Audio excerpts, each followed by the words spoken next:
기후변화에 관한 정부 간 협의체인 IPCC는 6차 보고서에서 인류가 만들어낸 기후변화가 그 어느 때보다 심각하다면서 기후변화 기준점인 1850년에서 1900년의 50년간의 이산화탄소 평균 농도가 280ppm이었는데 2024년에는 424ppm으로 50% 이상 급격히 증가했다고 밝혔죠.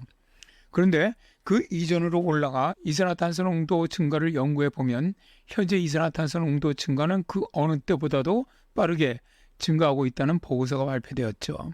미국의 오레곤 주립대학 연구팀은 2024년 5월 13일에 미국 국립과학원 회보에 역사상 전례 없을 정도로 이산화탄소 농도가 빠르게 증가하고 있다라는 논문을 게재했지요.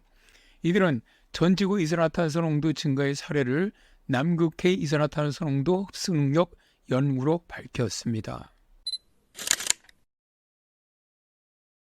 고대 남극 얼음에 대한 상세한 화학 분석을 수행한 연구원들은 현재 대기 중 이산화탄소 증가율은 지난 5만 년 동안 그 어느 기간보다 10배 이상 빠르며 이 속도는 전례가 없으며 이로 인해서 기후 역학과 남극해의 미래 이산화탄소 흡수 능력에 중요한 영향을 미친다는 것을 밝혀내었는데요.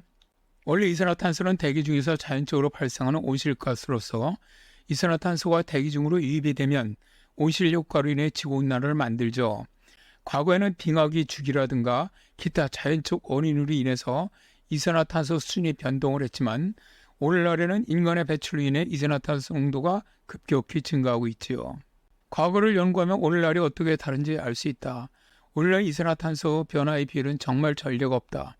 우리 연구는 지금까지 관찰된 과거의 자연적인 이산화탄소 농도 상승 속도 중 가장 빠른 속도다.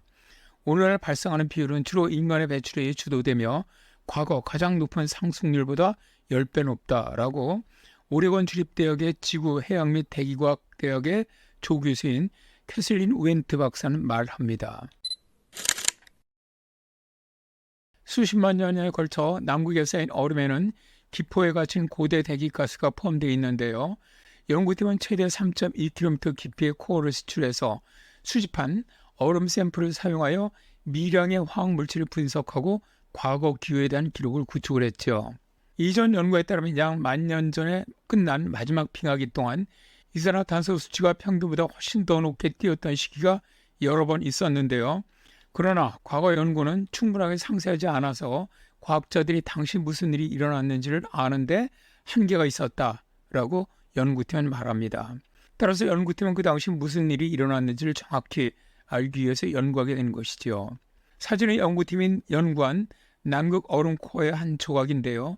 연구원들은 과거의 기후를 배우기 위해서 오래된 얼음에 갇힌 화학물질을 연구하고 있지요. 연구팀은 서남극 빙상 분할 얼음 코어의 샘플을 사용하여 빙하기 동안 무슨 일이 일어나고 있었는지 조사했는데요. 분석을 통해서 이산화탄소의 급격한 증가가 전 세계의 급격한 기후변화와 관련된 하일리 이벤트로 알려진 북대서양 한랭 간격과 함께 발생했음을 보여주는 패턴을 확인했지요. 연구팀의 크리스토프 부제르트 박사는 이 하일리 사건은 정말 주목할 만하다. 우리는 그것들이 북아메리카 빙상의 극적인 붕괴에 야기되었다고 생각한다. 이것이 열대성 몬순, 남반구의 편서풍, 그리고 바다에서 나오는 이산화탄소의 큰 트림의 변화를 수반하는 연쇄 반응을 일으킨다라고 말합니다. 이 사건으로 당시 북반구 평균 기온은 10년 안에 10에서 15도나 변했는데요. 이 수치는 한 세기에 1.5도 변동한 현재의 변화보다 훨씬 큰 변화 수치이지요.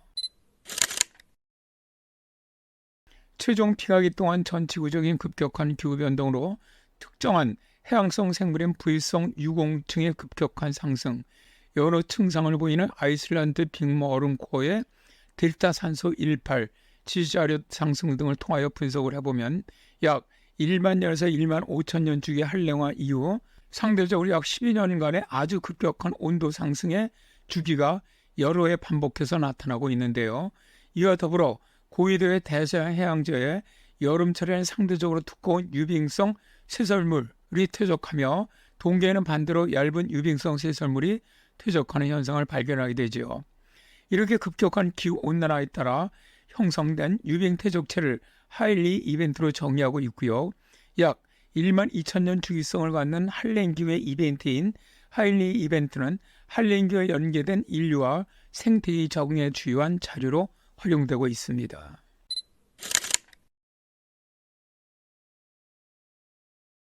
자연적으로 가장 많이 상승하는 동안 이산화탄소는 55년 동안 약 14ppm 정도 증가했고요. 그 점프는 약 7천년에 한 번씩 일어납니다. 연구팀이 이런 자연적 이산화탄소 점프 기간 동안 심해순환에 중요한 역할을 편서풍도 강화되면서 남극해에서 이산화탄소가 빠르게 방출되는 것을 발견합니다. 이를 통해서 현재 기후변화로 이산화탄소 농도가 증가하게 되면 편서풍은 더욱 세해지기 때문에 더욱 강해질 것으로 추정이 되는데요. 만약 이런 일이 일어난다면 인간이 만들어낸 이산화탄소를 흡수하는 남극해의 능력이 감소하게 되는 것이죠. 우리는 우리가 배출하는 이산화탄소의 일부를 흡수하기에 남극해에 의존하고 있지만 급격히 증가하는 남풍은 그렇게 할 수 있는 능력을 약화시킨다라고 윈트 박사는 경고합니다. 즉, 우리가 이산화탄소를 더 많이 배출할수록 남극해에서 흡수하는 이산화탄소량이 줄어들면서 이산화탄소 농도가 더욱 증가하는 악순환이 발생할 것이라는 겁니다.